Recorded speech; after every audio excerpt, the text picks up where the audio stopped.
Good morning everyone, मैं लोकेश चौधरी आप सबका श्री श्याम एजुकेशन ग्रुप की जो ऑनलाइन क्लासेज है उसमें हार्दिक अभिनंदन है, हार्दिक स्वागत है।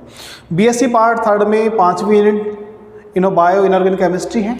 उसमें आपके पास में हमने लास्ट वीडियो में क्षार और क्षारीय मृदा धातु हैं उनमें आपके पास में कैल्शियम और मैग्नीशियम की जो उपयोगिता है उसको हमने अध्ययन किया था। आज का टॉपिक है क्लोरोफिल की संरचना, यानी आपके पास में जो क्लोरोफिल होता है जिसमें पेड़ पौधे जिसके द्वारा भोजन बनाते हैं सूर्य के प्रकाश के अंदर, तो क्लोरोफिल की संरचना क्या होती है। क्लोरोफिल दो प्रकार का होता है। क्लोरोफिल मुख्य रूप से हम यहाँ पे दो प्रकार का देखेंगे, क्लोरोफिल ए और क्लोरोफिल बी का अध्ययन करेंगे। यहाँ पे क्लोरोफिल की संरचना, क्लोरोफिल की संरचना क्या होती है, क्लोरोफिल ए क्लोरोफिल बी आपके पास में दोनों में क्या डिफरेंट है। सबसे पहले इसमें 4 पाइरोल वलय आपस में, 4 पाइरोल वलय आपस में, पाइरोल वलय आपस में CH डबल बॉन्ड CH बंध के द्वारा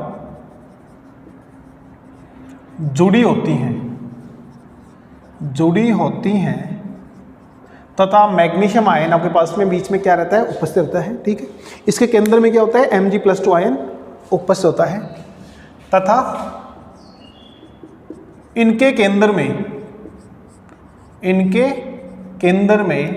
Mg+2 आयन उपस्थित होता है। यानी कि आपके पास में क्लोरोफिल की संरचना बढ़ाने के लिए आपके पास में क्या होती है, 4 पाइरोल वलय होती हैं। चारों जो पाइरोल वलय हैं वो डबल बॉन्ड CH बॉन्ड के द्वारा जुड़ी होती हैं। अब आपके पास संरचना क्या होती है, देखो 4 आपके पास में क्या बनाएंगे, हम पाइरोल वलय बनाएंगे।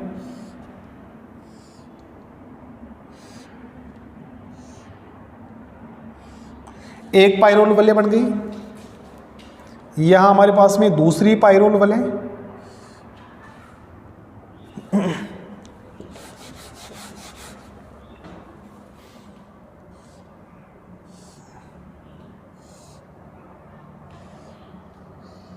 ये दूसरी पाइरोल वलय होगी और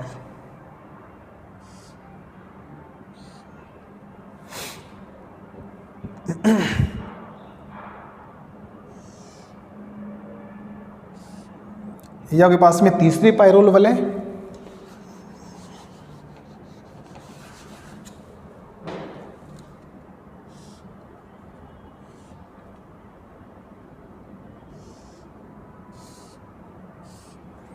और इधर बना लेंगे हम चौथी पाइरोल वलय।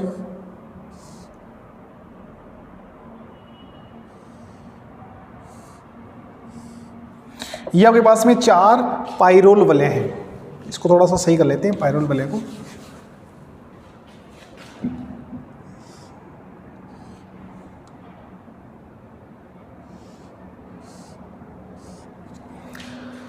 अब ये 4 पाइरोल वलय हैं, ये 4 पाइरोल वलय आपके पास में डबल बॉन्ड CH के द्वारा जुड़ी होती हैं। यानी हम इसको ऐसे जोड़ दें,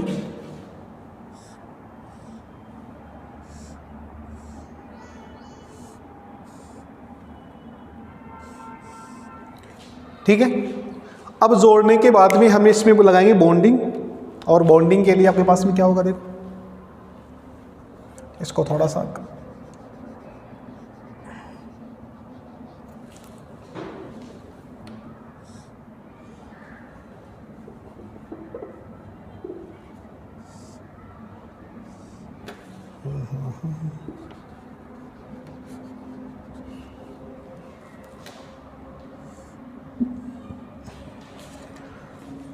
अब यहाँ पे लगा देंगे बॉन्डिंग। एक बॉन्ड यहाँ लगाएंगे, फिर एकांतर क्रम यहाँ पे बॉन्डिंग कंटिन्यू यहाँ पे चलती रहेगी बॉन्डिंग। एक बॉन्ड यहाँ हो जाएगा, एक बॉन्ड यहाँ, एक बॉन्ड यहाँ, एक बॉन्ड यहाँ, एक बॉन्ड यहाँ, एक बॉन्ड यहाँ, एक बॉन्ड यहाँ और एक बॉन्ड यहाँ बना देंगे। ठीक है, अब बॉन्डिंग के पास में कंप्लीट करने के बाद में आप यहाँ पे लगाएंगे नाइट्रोजन, एक नाइट्रोजन, एक नाइट्रोजन ये, एक नाइट्रोजन ये, एक नाइट्रोजन ये। ठीक है, अब ये 4 नाइट्रोजन हैं, इनके साथ में क्या करेंगे हम, Mg+2 आयन को जोड़ देंगे। ठीक है, अब इसके साथ में आपके पास में क्या होगा देखो, अब हमें समूह लगाने हैं। यहाँ पे R लगा देंगे, R, और यहाँ पे CH3, ऊपर R लगा देंगे, इस साइड में CH3 हो जाएगा, CH2 CH3 CH2 CH3, और यहाँ पे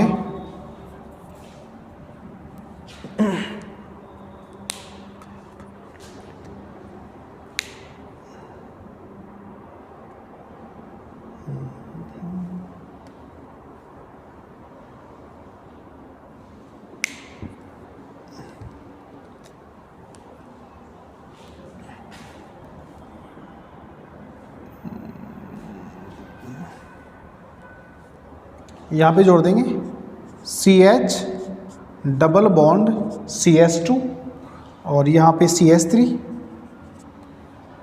और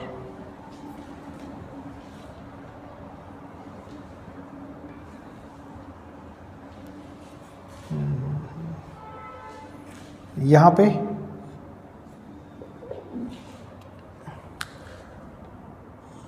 C डबल बॉन्ड O, और C double bond O CH3,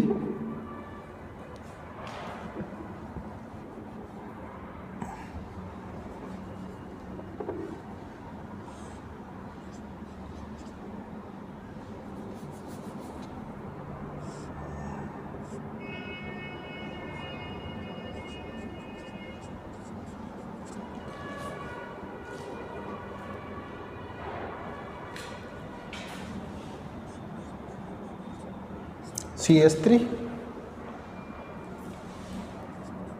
CH2 CH2,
ठीक है। यानी कि आपके पास में क्लोरोफिल की संरचना बनानी है। क्लोरोफिल की संरचना बनाने के लिए हमारे पास में क्या होनी चाहिए, 4 पाइरोल वलय होनी चाहिए। यानी आपके पास में ऐसे 4 पाइरोल वलय बना लेंगे हम। एक, दूसरी आपके पास में पाइरोल वलय, और तीसरी पाइरोल वलय,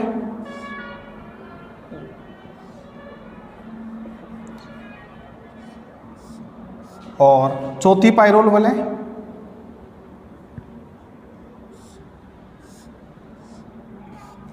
ठीक है। इन 4 पाइरोल वलय को हम इस प्रकार बॉन्डिंग के द्वारा, के पास में ये वाला बॉन्ड है, इसके द्वारा जोड़ देंगे, ऐसे जोड़ देंगे इनको 4 पाइरोल वलय को, और फिर आपके पास में यहाँ से बॉन्डिंग स्टार्ट कर देंगे, कहीं भी स्टार्ट करके, और फिर आपके पास में बॉन्डिंग का फॉर्मेशन, ये बॉन्ड यहाँ,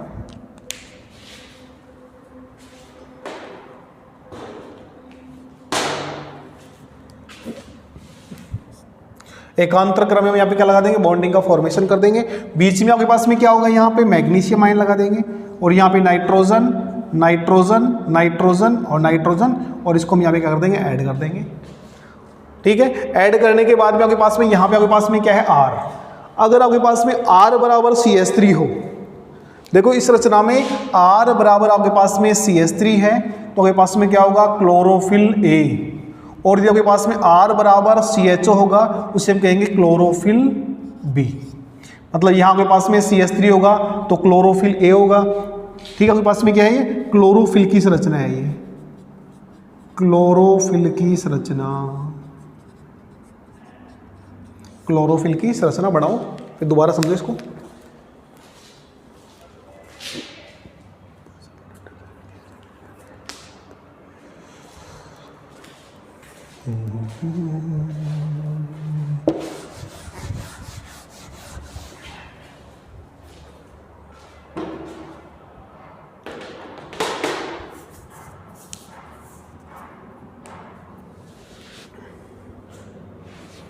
यानी 4 पायरोल वलय आपस में डबल बॉन्ड CH बॉन्ड के द्वारा जुड़ी होती हैं। 4 पायरों के पास में 1 2 3 4, एक पास में क्या है, पायरोल वलय है, और आपके पास में इसके द्वारा आपके पास में 4 CH double bond CH bond के द्वारा जुड़ी हुई हैं। ठीक है, इनके केंद्र में आपके पास में क्या होता है, मैग्नीशियम +2 आयन होता है। इनके सेंट्रल मेटल के पास में क्या होता है, मैग्नीशियम +2 आयन होता है। ठीक है, ये आपके पास में क्या है, क्लोरोफिल की संरचना है।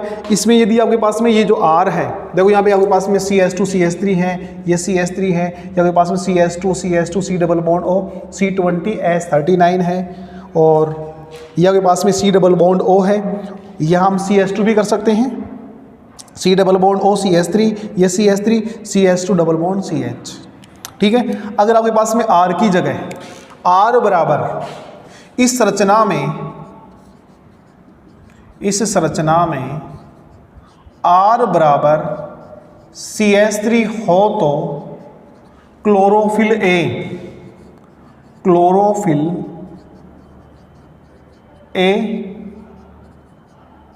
बनता है। और यदि आपके पास में R बराबर CHO समूह हो तो क्लोरोफिल B होगा। यानी क्लोरोफिल A और क्लोरोफिल B में एकमात्र डिफरेंट है इस R का। अगर R की जगह आपके पास में CH3 होगा तो क्लोरोफिल A, और यहाँ पे आपके पास में CHO होगा तो क्लोरोफिल B होगा। ठीक है, यानी 4 पायरीन वलय बनानी है आपके पास में। एक वलय ये है आपके पास में पायरीन वलय, 1 ये 2 ये 3 और ये 4 वलय बना के इन चारों वलय को आप इस बॉन्ड के द्वारा जोड़ देंगे, डबल बॉन्ड CH बॉन्ड के द्वारा जोड़ देंगे। ठीक है, 1 2 3 और 4 बॉन्ड के द्वारा जोड़ देंगे, और बीच में आपके पास में यहाँ पे नाइट्रोजन है ही पायरोल में, और फिर आपके पास में यहाँ पे Mg+2n को जोड़ देंगे। ठीक है, फिर आपके पास में यहाँ पे आपके लगा देंगे R CH2 CH3, फिर आपके पास में यहाँ पे क्या होगा CH3, फिर आपके पास में CH2 C double bond O C20 S39, फिर आपके पास C डबल बॉन्ड O, और फिर आपके पास में यहाँ आपके पास में CH2 भी कर सकते हैं यहाँ पे अपन, और वैसे भी जोड़ सकते हैं C डबल बॉन्ड CH3 और CH2 डबल बॉन्ड CH2, इनको भी याद करना पड़ेगा। इस रचना को आप 2 से 3 बार बना के देखेंगे तो फिर आपको ये याद हो जाएगी। ठीक है, यानी 4 आपके पास में जो रेड वाली है वो आपके पास में क्या है, पायरोल वलय हैं। ठीक है, इन पायरोल वलय को आपके पास में देखो, इसके द्वारा आपके पास में जो ब्लैक वाला दिख रहा है, इसके द्वारा आपके पास में क्या किया, ऐड किया गया है। जो ब्लैक वाला आपके पास में क्या, डबल बॉन्ड, देखो डबल बॉन्ड CH बॉन्ड। ठीक है, इसके द्वारा हम इसको क्या कर देंगे, ऐड कर देंगे। ठीक है, नेक्स्ट आपके पास में आता है हीमोग्लोबिन और मायोग्लोबिन क्या होता है, इसको आप नोट करो, फिर हम हीमोग्लोबिन और मायोग्लोबिन के ऊपर चर्चा करते हैं। क्या आपके पास में हीमोग्लोबिन क्या होता है पहले, यानी हमारे पास में हीमोग्लोबिन को हम HB के द्वारा रिप्रेजेंट करते हैं। हीमोग्लोबिन का कार्य है कि हमारे शरीर में रक्त में जो धमनियां हैं, उस धमनियों में आपके पास में जो O2 है उसके परिवहन के लिए हीमोग्लोबिन क्या होता है, उत्तरदायी होता है, उसके लिए आपके पास में जिम्मेदार होता है। ठीक है, इस रचना को बढ़ाओ, क्लोरोफिल A और क्लोरोफिल में एकमात्र डिफरेंट याद रखना, R की जगह CH3 लगा देंगे तो क्लोरोफिल A बन जाएगा, इस R की जगह आप CHO लगा देंगे तो क्लोरोफिल B बन जाता है। ठीक है, बाकी आपके पास में सेम रचना रहेगी दोनों के अंदर। आगे देखो आपके पास में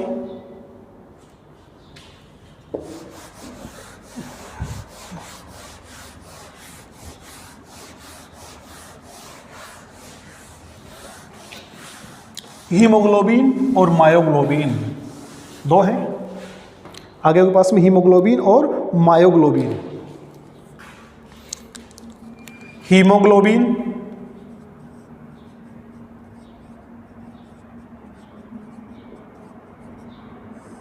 दूसरा है मायोग्लोबिन। हीमोग्लोबिन को हम HB के द्वारा रिप्रेजेंट करते हैं, वह मायोग्लोबिन जिसको हम HMB के द्वारा, मायोग्लोबिन MB के द्वारा रिप्रेजेंट करते हैं। पहला हम देखेंगे हीमोग्लोबिन।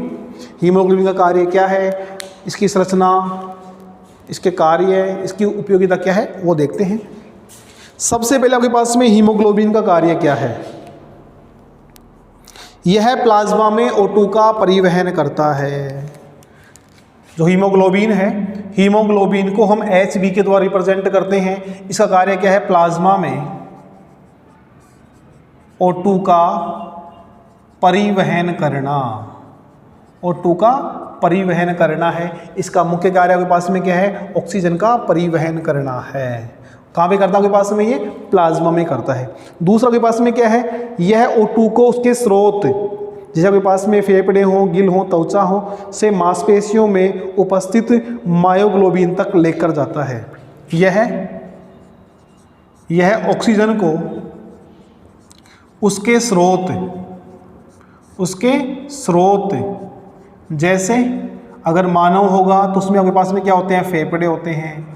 मछली में आपके पास में क्या होते हैं, गिल, त्वचा इत्यादि से यह O2 को उसके स्रोत जैसे फेफड़े हैं, गिल हैं, त्वचा है इत्यादि से मांसपेशियों में उपस्थित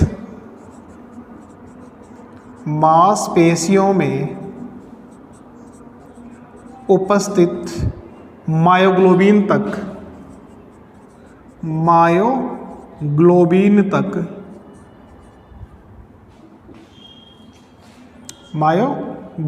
तक पहुंचाता है।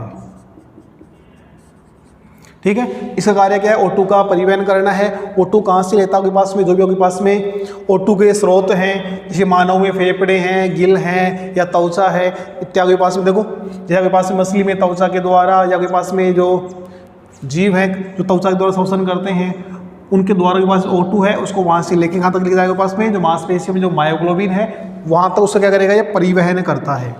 नेक्स्ट आपके पास में है हीमोग्लोबिन चतुर्लक प्रोटीन होती है। हीमोग्लोबिन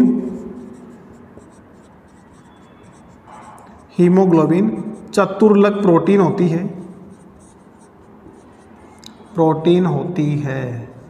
यानी 4 प्रोटीन यहाँ पे जुड़ी होती हैं हीमोग्लोबिन में। हीमोग्लोबिन 4 O2 का परिवहन करता है। एक हीमोग्लोबिन 4 O2 का परिवहन करता है।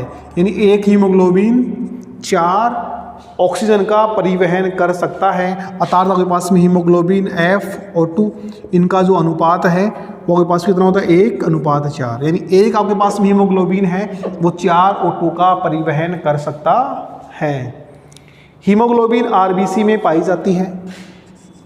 हीमोग्लोबिन कहाँ पाई जाती है, हीमोग्लोबिन RBC में उपस्थित होती है। हीमोग्लोबिन का मतलब आपके पास में शरीर में कहाँ होती है, आपके पास में RBC में पाई जाती है। यह कम pH पर CO2 के साथ में उप सहसंयोजक बंध बनाती हैं। यह कम pH पर CO2 के साथ उप सहसंयोजक बंध का निर्माण करती है। उप सहसंयोजक बंध का निर्माण करती है। यदि आपके पास में pH का मान कम है तो वह CO2 के साथ जुड़ के और आपके पास में कोऑर्डिनेशन बॉन्ड का निर्माण कर लेती है। नेक्स्ट है, इसका अणुभार कितना होता है, 64,500 AMU atomic mass unit. Haemoglobin का HB का अणुभार 64,500 एटॉमिक मास यूनिट होता है। इसका जो अणुभार होता है कितना होता है आपके पास में 6000 और 64,500 AMU होता है। हीमोग्लोबिन में 4 पायरीन वलय पाई जाती हैं। हीमोग्लोबिन में 4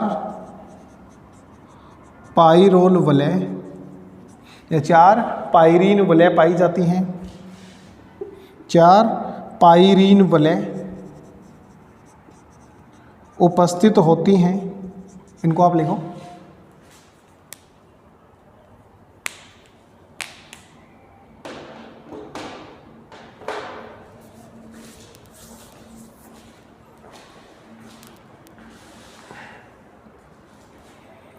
देखो अपने हीमोग्लोबिन की बात करें, हीमोग्लोबिन को HB के द्वारा रिप्रेजेंट करते हैं। इसका कार्य क्या है? हमारे रक्त में O2 का परिवहन करना। यह क्या करता है? प्लाज्मा में O2 का परिवहन करता है। यानी हमारे पास में जितने भी हमारे पास में O2 के स्रोत हैं, जैसे मानव की बात करें, मानव में फेफड़ों के द्वारा O2 को ग्रहण किया जाता है। वहाँ से इस O2 क्या करेगा? ये उस O2 का आपके पास में परिवहन करता है और कहाँ लेकर जाता है उसको? मांसपेशियों में जो मायोग्लोबिन है, MB है, वहाँ तक इसको पहुँचाने का कार्य करता है। हीमोग्लोबिन चतुर्लक प्रोटीन होती हैं, यानी हीमोग्लोबिन से 4 प्रोटीन जुड़ी होती हैं।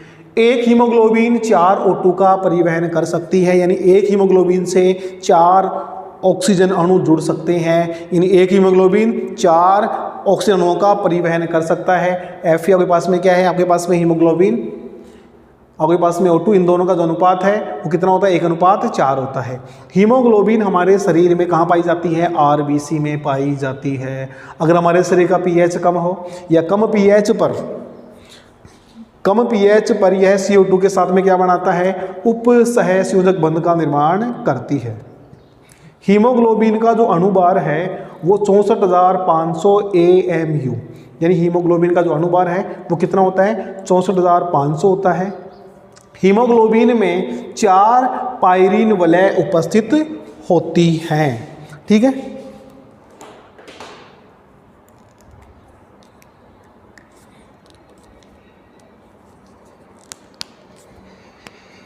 आगे है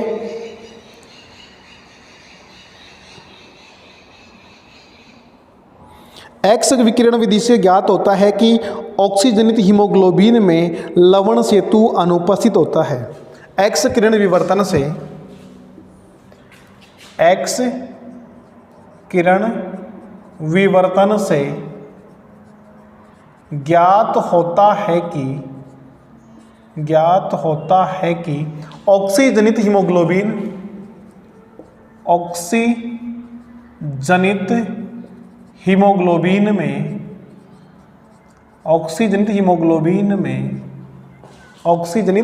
हीमोग्लोबिन में लवण सेतु अनुपस्थित होता है।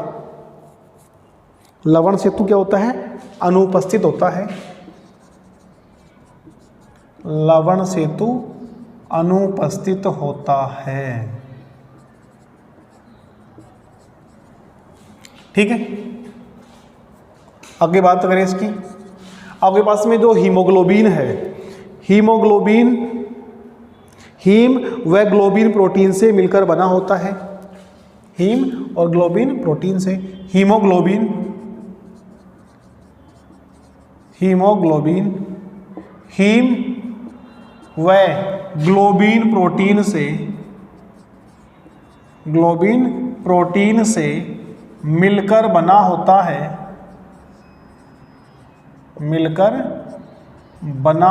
है। यानी हीमोग्लोबिन है, उसमें 2 चीज़ें होती हैं, हीम व ग्लोबिन होती हैं।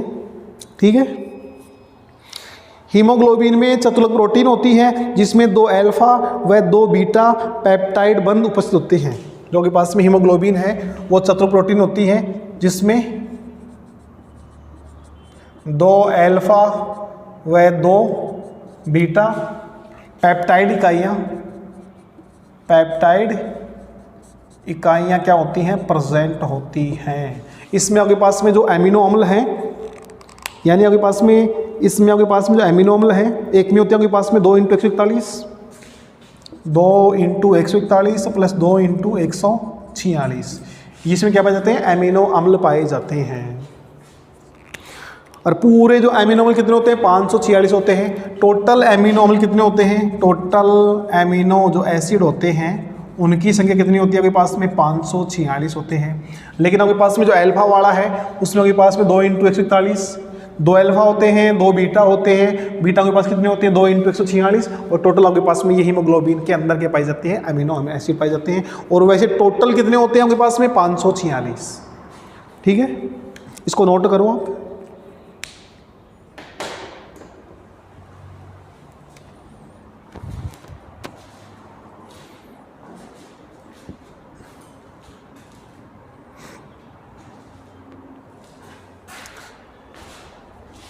यानी कि हीमोग्लोबिन की संरचना है उसमें एक्स किरण विवर्तन से ज्ञात करते हैं कि आपके पास में जो ऑक्सीजनित हीमोग्लोबिन होता है उसमें लवण सेतु क्या होता है, एब्सेंट होता है। जो आपके पास में वी ऑक्सीजनित हीमोग्लोबिन होता है उसके अंदर आपके पास में लवण सेतु प्रेजेंट होता है और लवण सेतु प्रेजेंट होने के कारण उसकी जो आकृति है उसमें थोड़ी सी आपके पास में क्या होता है, आपके पास में तनाव उत्पन्न होता है। हीमोग्लोबिन 2 चीज़ों से मिलकर बना होता है, हीम प्लस ग्लोबिन। आपके पास में हीम और ग्लोबिन प्रोटीन है उनसे मिलकर बना होता है, यानी इसका नाम क्या आपके पास में हीमोग्लोबिन हो गया। इसमें आपके पास में हमने कहा कि हीमोग्लोबिन में क्या होती है, चातुर्लिक प्रोटीन होती है। इसमें 4 प्रोटीन होती है आपके पास में, 2 अल्फा और 2 बीटा पेप्टाइड इकाई पाई जाती हैं। अल्फा में आपके पास में 2 × 141 प्लस 2 × 146 यानी आपके पास कितना हो गया 282 और 292। ठीक है, ये आपके पास में क्या होते हैं, आपके पास में एमिनो एसिड होते हैं यहाँ पे। ठीक है, और टोटल आपके पास में जो एमिनो एसिड हो कितने होते हैं आपके पास में 546 होते हैं। ठीक है, इसी प्रकार आपके पास में जो हीमोग्लोबिन है, नेक्स्ट वीडियो में आपके पास में जो हीमोग्लोबिन की संरचना क्या होती है, हीमोग्लोबिन किस प्रकार कार्य करता है उसका हम डिटेल से अध्ययन देखेंगे। साथ में हीमोग्लोबिन और मायोग्लोबिन में क्या डिफरेंट होता है, इन दोनों में क्या समानता है उसका हम नेक्स्ट वीडियो में डिटेल से अध्ययन करेंगे। आप इसको नोट करो तब तक।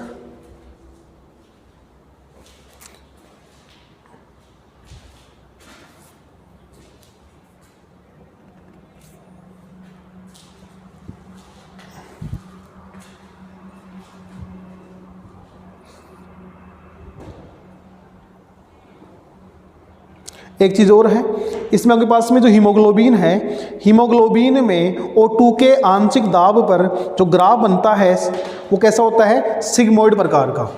इसमें जो ग्राफ बनता है वो कैसे होगा, सिग्मोइड प्रकार का। और जो मायोग्लोबिन होता है उसमें कैसा होता है, पैराबोलिक होता है। कैसा होता है, पैराबोलिक। इसमें कैसा होगा, सिग्मोइड प्रकार का होगा। हम आगे बढ़ाएंगे कि जो ग्राफ होता है वो कैसे बनता है। ठीक है, आज के लिए इतने पर्याप्त है। धन्यवाद।